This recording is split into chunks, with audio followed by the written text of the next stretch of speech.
All right, that's it. In this episode of Secret to Success, I had the opportunity to speak with Miss Margy Feldhuhn.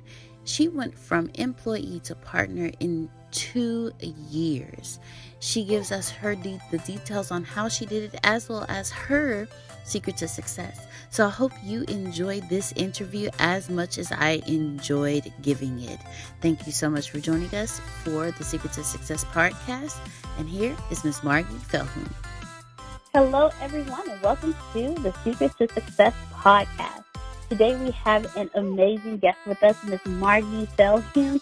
Now, I'm not going to get into the details. I'm going to let her tell us about herself, and then we're going to ask her some questions. So, Ms. Margy, the floor is all yours. Awesome. Thank you so much for having me on the show. My name is Margy Feldhuhn, and I am the co-owner of Interview Connections. We are the first and leading podcast booking agency. So we book successful entrepreneurs as guests on podcasts as part of their thought leadership strategy. And then personally, I am very active in animal rescue and animal welfare. That's kind of the short version. And so with that being said, it leads me to ask questions. So you actually started with Interview Connections as a contractor in 2016, became the first employee in 2017, and then became an equal co-owner in 2018. How did you progress so quickly within Interview Connections? Yeah, that's a great question. It's definitely not a typical entrepreneurial journey, and people are always surprised by that. So in 2016, I had just lost my dad. He actually died by suicide in 2015. And in 2016, I was really at rock bottom. I was grieving so much the loss of my dad, and I was living below the poverty line, and I really had not found my way. I didn't like being an employee, but I didn't know that there was really another way. And then Jessica, who founded Interview Connections, and I were connected from a previous job. And actually, when my dad died, she adopted his cat, and that's how we reconnected. And Aww. I saw that she was hiring for virtual contractors to book people on podcasts. And at that point, in 2016, I had only listened to Serial. I did not know about podcasts, but I was like, this is amazing. I want to, work from home. And it really transformed my life, because by listening to our clients on podcasts and hearing these entrepreneurs share their story and share their journey and their business, I saw all these people who had, in so many different areas and industries, created these incredible businesses and then these incredible lives by design. And it really opened up my mind to what was possible, and I really realized, I want to be an entrepreneur. This is who I am. This is why I don't like being an employee, and I don't like, the typical 9 to 5 clock in, clock out. And I always, I was working as an employee, and then I would learn things really fast, and then I would get bored and quit. So I did not have a very good resume, because it was just jumping around, and I was traveling. And so that was really incredible, and I'm so passionate about our clients sharing their story on podcasts now, because I know firsthand what it's like and the impact that it can have. And to go from being grieving and at rock bottom and living below the poverty line in 2016 to just 2 years later, co-owning a 7-figure agency is incredible. And people would have said that's not possible. If I told them that's what I was going to do in 2016, honestly, I would have said it wasn't possible too. But really, that is the magic of people sharing their story on podcasts and the incredible impact that it has on other people. And obviously, I was doing a lot of mindset work myself, and I was taking action. So that stuff was important too, but it really was a ripple effect from hearing our clients and hearing them tell their stories. Awesome. Thank you so much for sharing. And when I saw that, I was like, wow, that's a quick a quick growth right there. So that's why I was like, I'm gonna ask her this question right here. And then the other thing that I think was absolutely awesome is you are the co-owner of Interview Connections. And when we received the request, I was like, okay, cool, another request came through. And when I looked, I was like, wait, this is the same company. And then I looked again, I was like, oh. So So I think that's extremely interesting and extremely awesome that not only are you the co-owner of a podcast booking agency, the first and leading podcast booking agency, but you also open yourself up to speak as well. So thank you so much for joining us today and sharing your story with us. Absolutely. Now, thank you so much for having me. And yeah, we love the strategy as well. So not only are we booking our clients on shows, but my business partner Jess and I, we are getting booked by our agents as well on 4 or more shows every single month because we like to live the strategy too. That's awesome. Look, live what you teach. Yes, exactly. So I have a question because our condolences and apologies for your father. But how did and you from there, because you moved very quickly. So how has grief and loss empowered you as an entrepreneur? That's a great question. So I am an only child. I'm really close with both my parents. And in 2015, Okay. I love to travel, and I was actually living in Taipei, Taiwan as an English teacher. And I am very close with my parents. I actually, I went to college in my hometown. I really didn't, go too far from my parents until I moved to Asia because I really wanted to experience a different culture, and I had heard about teaching English as, a nice way to make money and to really, live somewhere new. So I was finishing up my second year of being a teacher in Taiwan when my mom called me and told me that my dad had died by suicide. And as you can imagine, it was a shock. There was no warning, which is often the case. And we were so close. So my life totally fell apart. And not only that, but my dad, he was a very successful lawyer. He was very brilliant. He was very funny, but he was also a hoarder. So I had to move home from Asia and deal with this giant house that was totally hoarded and take on this incredible project of figuring out who I needed to hire, what I needed to learn to clean this house, to get a dumpster, to go through all these steps. And it took 5.5 months. And people kept telling me I couldn't do it, that it was too much for one person. And I just kept going and going until I found people who were like, yes, we can do this. And then I would hire them to help me.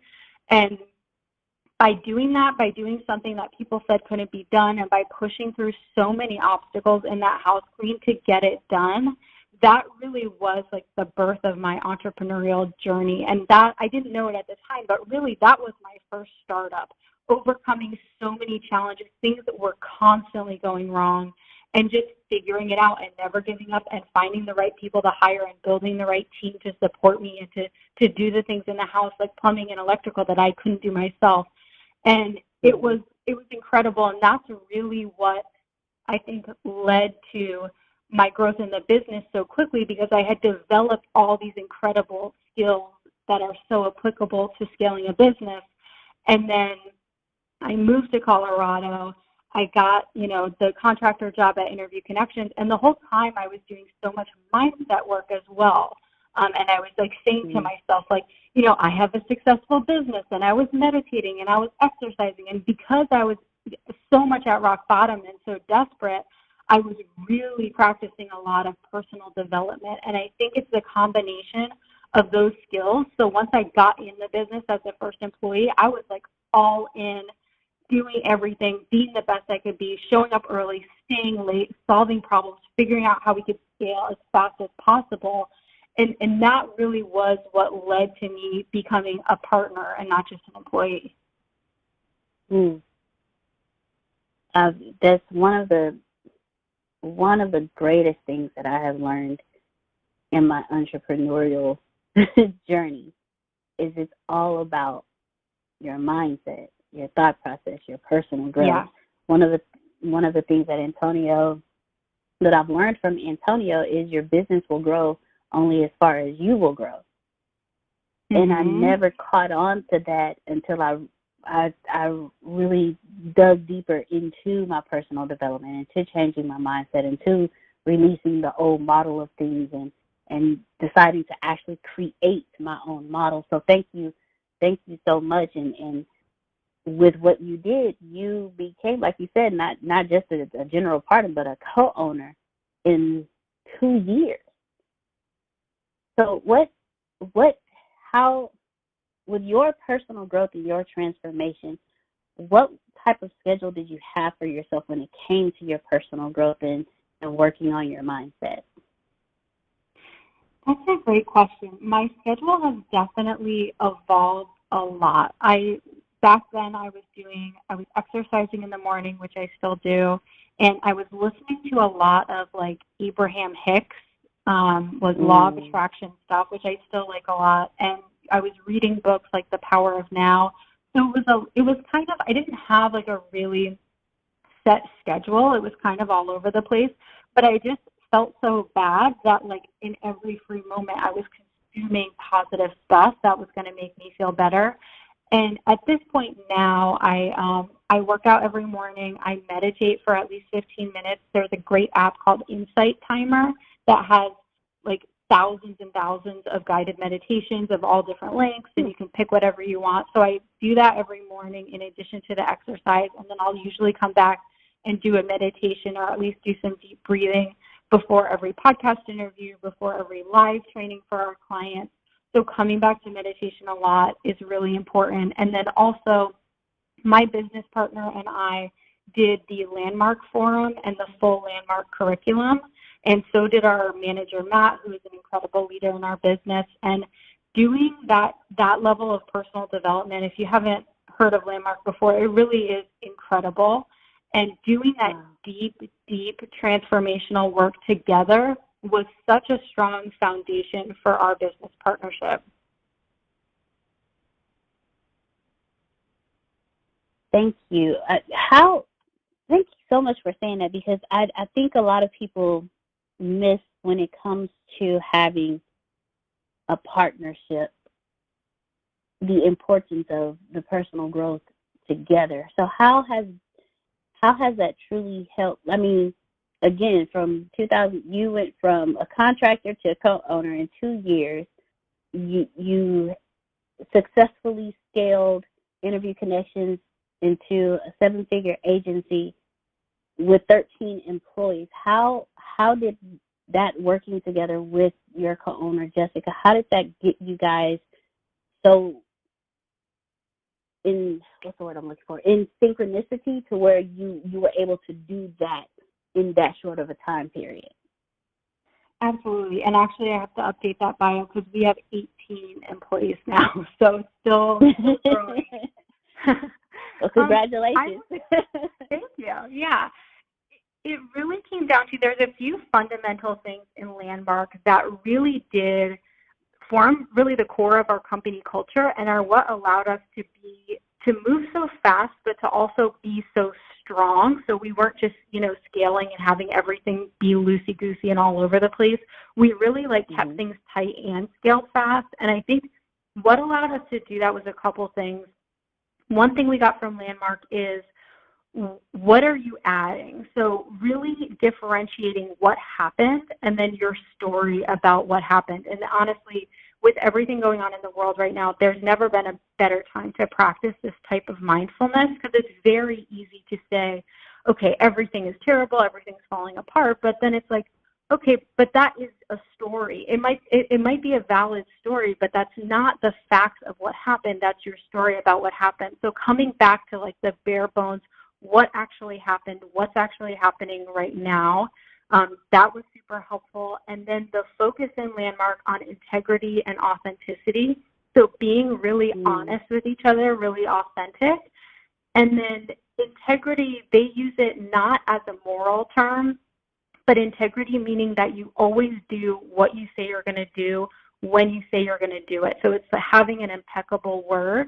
And that really allows you to build fast, because if you do everything you commit to doing and people know that when you say something it's going to happen, you just skyrocket. Thank you so much. So for our listeners, please take note. when it comes to having that co-owner, that business partner, make sure that you practice, make sure that you are integrity, make sure that you are growing and being honest with each other, and having a synergy with each other that helps your company grow, and you both bring something to the table, and it's not a one-sided relationship. Because I don't believe that you guys would have been able to grow as quickly as you did had you not had that synergy and worked together like that. So again, congratulations. Thank you so much. You're very welcome. So there's something that you mentioned earlier. You were talking about knowing your numbers. So can you go into detail with us about the importance of knowing your numbers and how it helped you transform your business? Yes, I'm very passionate about entrepreneurs knowing their numbers, and it doesn't need to be complex. You don't need to be a mathematician, like I'm not. These are simple numbers. But so many entrepreneurs I see, they don't have real goals. They don't have like a number goal for revenue, for example, every single month. And I'm really passionate about numbers because it allows you to put stuff in reality and make it measurable, which is really important to achieve a goal, because you can do great, personal development mindset stuff. Okay, I want to be a millionaire. I want to accomplish this. But if you're not really looking at what exactly am I going for this month, it can be very hard to break down big goals, and it's easy to get stuck. So I think a big thing that can really transform people's businesses, if they're not already, is know your numbers. Literally, and actually our mentor, Allie Brown, laughed at us because she's like, if you lose $1, you guys know. Like, we are so on top of our P&L. And it's really amazing. So not just setting goals like, okay, this is what we're going through in revenue this month, but also like really keeping a close eye on expenses. Where are we spending money? Are we spending money in places that are generating more revenue that's worthwhile, or are these expenses that we don't need? And I think people get intimidated and overwhelmed by finances, but by keeping it simple and just checking in on it really, really consistently and frequently, you can be empowered and really get that it's not that scary. And you'll also find that if you have a number in mind, like this is what we're going for in revenue this month, you'll find that you are so much more creative than you realize and so much scrappier, and you'll come up with incredible ideas to hit that number. Like, what if we did this? What if we did this quick training? What if we, restructured our packages to be a little bit bigger? What if we added a little bit more value and raised our prices? And all of those creative solutions to get you there, you would not have come up with that innovation if you didn't first have that goal that you were working to hit that number. Right. Right. So have those numbers. You know what? I really hope those who are listening are taking notes, because I think that's one of the biggest things as entrepreneurs that we don't think about. We don't think about the numbers. Okay, so what number do I want to hit this month? By the end of the year, where do I want to be? Okay, if I want to hit this number this month, what do I need to do this week? I really don't. We don't focus on the numbers. We really don't. Yeah, and even if you miss your goal, like even if you set a monthly revenue goal, say you're like, okay, I'm going to go for $100,000 this month. If you go crazy and hustle for that goal, and every day you're like, where am I right now? What's my goal? Like, how far am I away from where I'm going? If you do that, even if you miss that goal, your revenue will be so much higher than it would have been if you didn't have a goal. Thank you. It's okay to miss your goals, ladies and gentlemen. Yes, play full out, but you will fail sometimes. Right. And I think that's the other thing too, Miss Margy. I think we are afraid.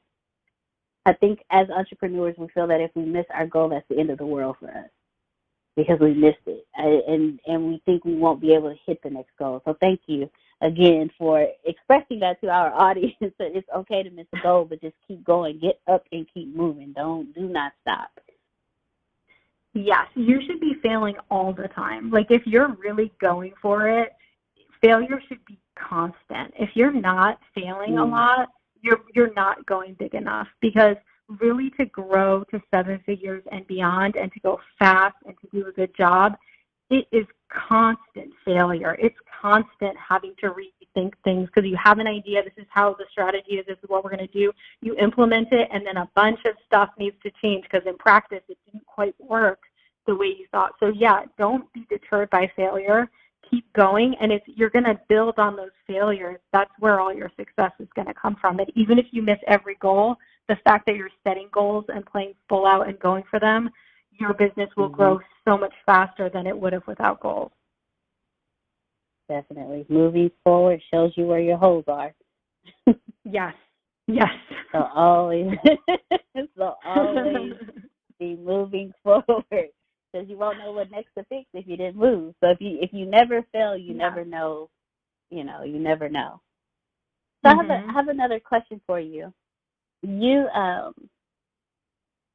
in your bio, you talk about, I just missed it. It was right there in front of you. The guest expert strategy. What is that, and how, and what types of businesses can benefit from it?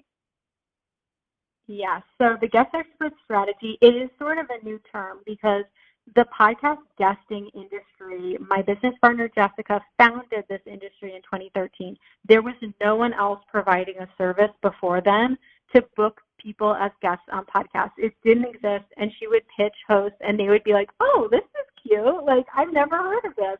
And I'm sure you guys know now, you're getting pitches all the time.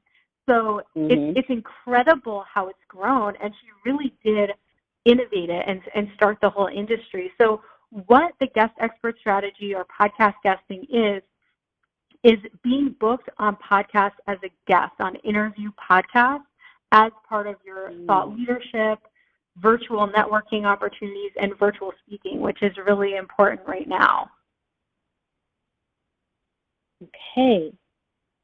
And with the direction of how everything is going, and Antonio teaches this in his business university, podcasts are the new radio. Yeah. So with that being said, no, go ahead. I'm sorry. Go ahead. Yeah, no, I was just going to say you're totally right. Not only is podcast the new radio, but with everything that's happened in 2020 and, the coronavirus, podcasting now is also the new conferences. It's the new speaker stages. It's the new networking events. It's literally everything right now. Yeah, it's incredible. And we work primarily with multi-6, 7, and 8-figure entrepreneurs who are service-based entrepreneurs. And we find that by guesting on podcasts, they form amazing relationships with hosts, and they find that audience members get to know, like, and trust them so much by hearing a deep dive, long-form conversation that they get leads who are just, they want to work with them already. They're like, I feel like I know you. I know exactly what you mean, because when you sit down and you the energy that happens between when you're interviewing someone, depending on the energy of the entire call. And one of the greatest things that I love about the Secret to Success podcast, before Antonio had me start doing this interview for him, I was nervous. I'm not, because I'm like, there is such those are some big shoes to fill. but as I started, and I've listened to his interviews, and and how they flowed, and how the guests just really, they're experts in their fields. They've innovated entire fields like Miss Jessica has, and once I got into it, I'm like, wait, this is pretty cool. And just speaking with people like you and building the rapport, it's like, oh, hey, guess what? Antonio would love for you to come back on again. He would like to interview him yourself after hearing the podcast, or he'll have someone come back for another one, because those relationships, Antonio now, because of a podcast interview, now has a relationship with a gentleman closer here in Houston with us, and they now do summits together. They've done, podcast swaps. They've introduced each other. They've had lunch with each other, introduced each other. It's just how the podcasting community is. It's a shame that some people are really afraid to just get on a podcast interview. Yes, I love that you said that, because the virtual networking, like, yes, getting on a podcast, you're getting in front of their audience and you're getting leads and exposure. But that virtual networking that happens from these conversations where people do, like, they end up working with the host, they end up partnering on projects, and it's so incredible. But yes, it is scary before you start, and that's why we always say, get started, like, get out there, especially now. The time is now.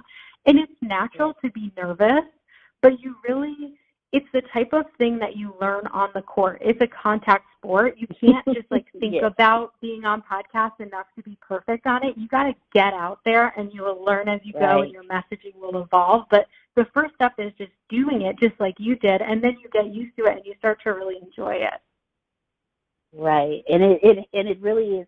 I now get the opportunity to speak to wonderful people like you and get to know you, ask the questions that and then to be able to read the bio and hear this, like you said, to hear the stories, just hear the stories of how someone started one place and got to where they are today. It's amazing, because I've heard some stories where I'm sitting here like, I don't know how you made it. I would have been, prime example, your story. I am a daddy's girl, and I applaud you, and my heart goes out to you, because I don't know, Miss Margie. I don't know. I'm gonna be honest with you.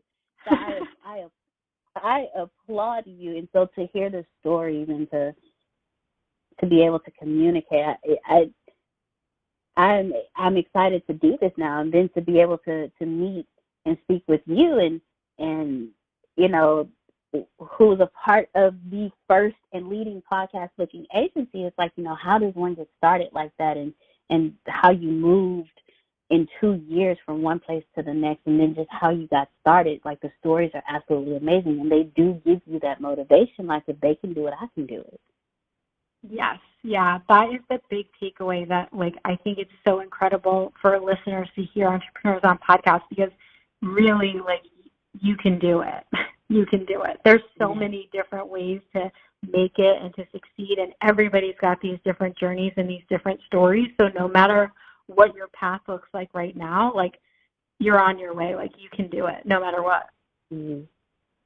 Yeah, and that's that motivation, because we look at those who are 6 figures, 7 figures, 8 figures, and we're like, oh, you've been there, or it didn't take you that long to get it. But to actually hear the story, it's like, oh, wait, they started off where I started off. So so if they can do it, I definitely can do it. So so thank you so much for sharing your story with us as well. Thank you very much. You definitely appreciate it. Thank you so much. You're so very welcome. So, Ms. Margie, tell me about the animal rescue. What got you into animal rescue, and did you organized a yearly fundraiser called the Art for Animals. So what got you into that? And congratulations on your Humane Heroes Award as well. Thank you. Thank you so much.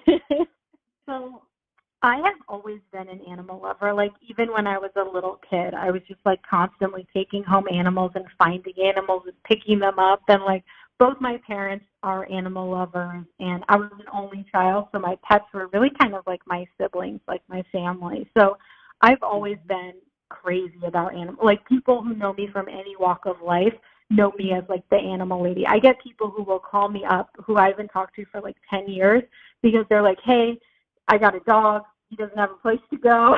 So I'm like, I'm on it. So people just know to come to me with this stuff at this point. But yeah, it is my passion. It is why I feel like I'm on earth. I'm an animal advocate, animal rights and welfare advocate. And I, right now I have 3 rescue pets. Last year I got a little tiny blind senior dog. And I love him, and he's now, like, part of our company branding. I put him in the Facebook ads with me and stuff. Oh, yay. Fun. Yeah. And Art for Animals, actually, that came out of what happened with my dad. So when my dad died, everything fell apart, and there were so many pieces that needed to be dealt with that were so challenging. And one of the things was he had this wonderful dog named Molly, who I loved, but she was a pit bull mix. And where I was living, the city it had breed restrictions, so I couldn't take her to live with me. So I needed to find her a home because she was a great dog, but she would really, she was kind of hard to walk, and my mom has MS. So my mom could not keep her. It just wasn't safe for her to be walking with having bad balance, walking a dog who was tough on leash. So I was not going to bring her to a shelter because I loved her. She was like our family dog, but I needed to find a new place for her. And I called around, and everyone was like, well, you can surrender her to the shelter and sign her over and hope for the best. And I was like, no way. And then I finally found this wonderful man who had this rescue where he helps owners who are in the really difficult situation of having to rehome their pet. And he did a wonderful job. He found this amazing woman who we heavily screened. We did home visits. We met her dog. It was a drawn out process. And she turned out to be just incredible. And she adopted the dog, and the dog actually just passed away, but she had a wonderful life, this woman, and she sent me photos. I stayed in the loop. So it was so transformational to my life. And he also supports people who can't afford their pets' bills, and he helps them pay them so they can keep their pet and not have to give them away. And I just loved what he was doing. And he had no funding, so I started this yearly fundraiser where we raise about $6,000 or $7,000 a year, which is big for his budget and what he's doing. It's actually where he gets all his funding for the year now.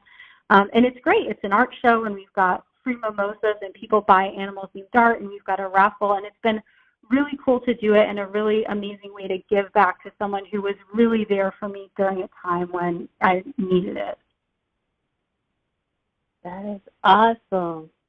And I thank you so much, because we're pit bulls, whether they're pit bull mix or they're pure, always have a bad rep.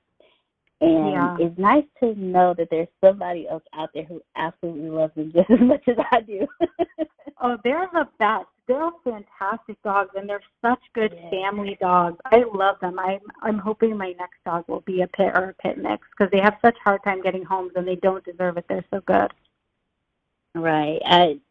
Mine passed away about 6 months after my son was born. And it broke my heart, because I had him for 11. He was 11 years old. And everybody kept telling me, he's waiting for, because when I was pregnant, he would hop up and put his paws on my belly and rest his head on my belly. Yeah, it was a cute, I loved it. And he was my kid, he was my big kid, and and they're absolutely amazing. So I thank you for what you're doing, for animals and for pets, because we take them for granted. We think they don't understand anything, but they are extremely smart, extremely intelligent, the biggest hearts ever. My I call him Broly. So when we would walk, I could walk him without a leash, but I still had to be careful. But I was able to walk him without a leash, and I would always say, "Hey, you're too far ahead of me." And he would stop. He would turn around and look at me, and right when I got close to his hinds, he would start walking again. We had our own little way of communicating, and it was, we knew how to talk to each other, and it was, So I thank you, for all the pet lovers, all the animal lovers, all the ones who have the fur babies. I thank you for what you do, because we understand the importance of pets. They're not just pets, they're family. So thank you so much for what you do. Oh, of course. Your dog sounded wonderful. Yeah, the thing is, the kissing in the face, nobody really liked that, but I actually understood what he was doing. So when we were face level, he would walk up to me, and I would give him a hug, because I hugged him quite often. And he would go to lick my face. I'd be like, no kisses, and he would just kind of look at me. And sometimes I'd be like, Zoe, give me a kiss, and then he would lick my cheek, and then he would he would lean away, then come back and lick it again, and then he would start getting happy. I was like, okay, that's good, no more kisses. And he would kind of feel like, we had our own, we communicated. You know, I never took for granted the fact that he understood and he felt just as much as I did. So he actually saved his brother from hanging himself. It was crazy because it was his brother kept hopping the fence, and we couldn't figure out how he kept getting out. And in the neighborhood that we're in, pit bulls had a very bad reputation. So we chained him to the tree. We tied him to the tree with the doghouse and everything. And I just kept hearing this weird sound coming out of the backyard. And I'm like, what is going on? And I went and checked. And Brody would run up to the back door, and then he would run back to where his brother was tied, and he would run back to the back door. And I'm like, why are you running back and forth? I'm like, wait a minute, there's a dog missing. And once I caught it, I was able to go. But he was literally telling me, hey, there's some trouble back here, and it's when you pay attention, they communicate with you. We just take them for granted. So that's why I say thank you. I extremely thank you very much for what you do. Absolutely. That's an amazing story. Yeah, they're so incredible. Yes, ma'am. So, Ms. Margy, our final question for the evening, and I ask everyone this because you've been saying it throughout our entire time together, but I always like for our audience to truly understand it. What do you believe your secret to success has been?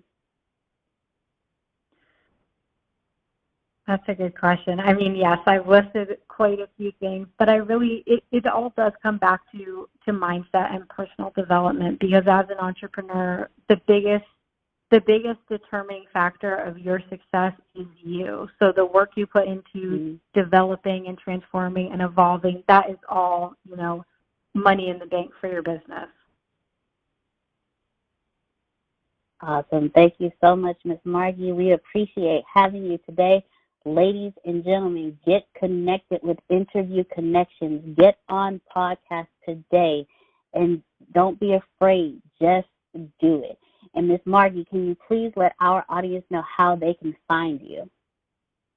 Yes. So our website is interviewconnections.com, but a more interactive way to connect with us is we have a free Facebook group where Jess and I are in there doing live trainings every single week. It's an amazing community of multi-6, 7, and 8-figure entrepreneurs who are leveraging podcast guesting. It's called the Guest Expert Profit Lab, and you can join by texting group to 38470, and then just make sure you answer our 3-member questions.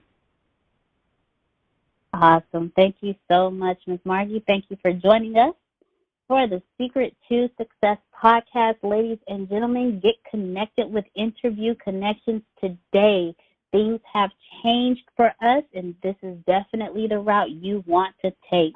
Thank you so much, Ms. Margy. If you would like to have final words for our audience.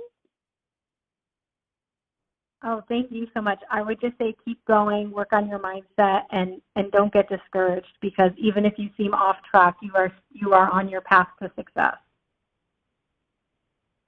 Awesome. Thank you so much, ladies and gentlemen. Thank you for joining us, and everyone have an amazing day. I'm not sure if you already know this, but you're already absolutely perfect. You're already absolutely great, and you're already living in massive abundance. The most important things that you have is not what you have, it's not what you do, it's what you know. Because the people who do know what you need to know to lead the middle class, they're in the top 1%, and they control 96% of the world's income. 97% of this world is trading time for money, and that is not the way to become rich, it's not the way to become wealthy, and it is absolutely not the way to leave the middle class. There are 7.8 billion people in the world right now, and they all want to learn how to make money and how to leave the middle class. But the way to become a master at anything is to learn all the rules and then bend them to your favor. Right now in this world, there are 2,057 billionaires. Right now. So if you think becoming a billionaire is impossible, that's 2,057 people that have already proved that impossibility incorrect. And if you think that's crazy, there are 46.8 million millionaires in the world, worldwide right now. Now think about that. 46.8 million millionaires, and that number grows 1,730 millionaires every single day. Money is everywhere. You don't need to max out your credit cards. You don't need to borrow from granddad and grandma. Just look behind me. Look at all the wealth sitting behind me in this junkyard. It's insane how much money is everywhere, and you don't need to go out there and beg, borrow, and steal to get it. You just need to know the rules of making money and how to leave the middle class. Essentially, all you need to know is the algorithm of making money, the rules of making money. All you need to know is what to do and how to do it, and you can leave the middle class. Any industry, yoga, golf, underwater basket weaving, clipping fingernails, it doesn't matter. All you have to do is know how to do it, how to get it done, and then find somebody to teach you how to do it, how to get it done, and you will be able to leave the middle class. If you're not getting my point, it's real simple. Whatever you have up here, as long as you understand the rules of leaving the middle class, as long as you understand how to get money, you can take what's up here and get wealthy from what you already have. Right now, the very thing you know up here is already being searched 1,000 times a second on Google. Someone right now, actually 1,730 people right now are going to become a millionaire from the stuff that you have in your head. Why can't this be you? I mean, it's 1,730 people with your ideas that are no better than you, that are going to leave the middle class, become a millionaire. Why are you not next? So how do we do this? How do we take what you know and apply it to objective money-making secrets and then allow you to leave the middle class? How do we take you from where you are and let you escape to where you want to go? So how do we make all this money, or take all this knowledge from the Warren Buffetts, from the Elon Musk? How do we take everything that everyone before you has done, and how do we take all of that and then put it in your head so you can leave a legacy for your family? My name is Antonio T. Smith Jr. 32 years ago, I lived in a trash can. That's right, from 6 to 14, I had no running water, no electricity, no anything, and somehow I'm in the top 1% today. Not because I had the right background, not because I had a silver spoon in my mouth, simply because being homeless made me learn how to make money. I retired when I was 29 years old. I'm more than likely younger than you. I'm one of the top 1% income earners in one of the richest countries in the world. What I learned how to do when I was 6 years old was learn how to generate enough money to eat some cookies so I wouldn't die to death from starvation. From there, I learned how to go from cookies to a meal. From a meal to clothes to shelter to everything else that supplied my necessary needs. When I was 6, I was forced to learn how to make money, and now that's what I'm going to do and help you do.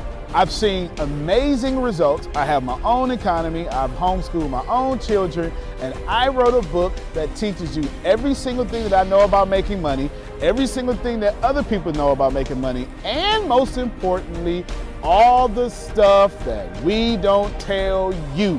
Because the truth is, and you know it like I know it, the most honest, the most hardworking, unselfish people on planet Earth live in the middle class. Yet, your honesty, your unselfishness, your devout religion-going self is not enough to get to the top 1%, and that's not fair. The second half of my life has been not about how much money I make, but how I will be remembered from all the money that I have made. And I've been trying to teach everybody how to get out the middle class. I'm the crazy guy famous on the internet for trying to create 100,000 millionaires. I've created 8 so far. I got a 9th one on the way, all the way from India. That's pretty cool. And what I want to tell you is something very simple. It's been hard. It's been absolutely hard to help people leave the middle class, not because of the people, because the system would rather keep you being someone else's money instead of you having your own economy and having the money come find and flow to you. It was frustrating because I knew that anybody can make money. And if you knew what I knew, you would change your life. Over the last few years, I've built a large following of over 500,000 people every month that pay me for me to give them advice. Well, that's been exciting for me. And the cool thing is I've created thousands of six-figure earners I've created millionaires. I've created people who can live their dreams and hold on to their legacies. And now my eyes are on you to create you to what you need to be great. I have been teaching my principles and these principles to hundreds of thousands of people around the world, every country, all continents, and anyone who has taken them seriously, written them down, and applied them have a 100% success rate of leaving the middle class. I've taught these secrets to my following, my inner network, and I've watched them go from 4 figures to 5 figures, 5 figures to 6 figures, 7 figures, all the way to 8. Everything that I've ever learned from millionaire mentors, billionaire mentors, and everything I learned from being homeless, and everything that got me into the top 1%, I have placed inside of a book. To date, it is the longest book that I've ever written, the most best book that I've ever written, and that book is called The Richest Man in the Trash Can, and I'm offering it to you today for free. This book is going to show you how to become wealthy into the top 1% and leave the middle class. This book is going to give you a step-by-step plan if you're 30 years old, all the way to 70 years old, how to get into the top 1%. If you're a teenager, how to get to the top 1%.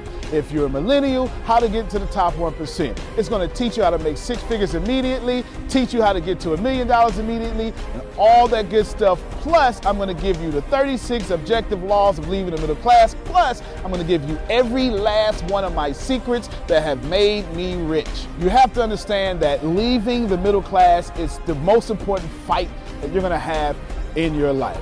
And to be honest with you, and you can kind of relate to this, it almost takes $450,000 a year just to be broke in America. And that's just in America. If you don't leave the middle class, which is actually an illusion, then you are going to have a really hard time. Think about it for a second. Most of you going to be watching this are going to be baby boomers, and you've been sold a bad check. They lied to you. Your retirement was not enough for you to live comfortable, and I'm going to give you this book for free so you can figure out how to triple your retirement and then quadruple your retirement, and then, as Grant Cardone would say, 10x your retirement so you can live the life that's worthy of you. I want you to remember that leaving the middle class is the most important battle that you could ever face in your entire life, especially for your family. So consider this video, this book, your friendly tap on the shoulder. I want to send you a free copy of this book because I believe that abundance is your birthright. I believe that abundance is freedom, and I believe that this book is right for you. In fact, I believe in that so much that I will send you the book for free. All you have to do is cover the cost of shipping. I'll eat the cost. I'll take the loss. And all you have to do is get the book and dominate your reality right now and apply the principles so you can be the best person for your life that is yours. Fill out the form sitting right there to the right. Go ahead, dominate your reality. I can't wait to send you my book. I can't wait to meet you. I can't wait to have you as someone that's been on the journey with me. Antonio T. Smith Jr., you can plant better. You can dominate.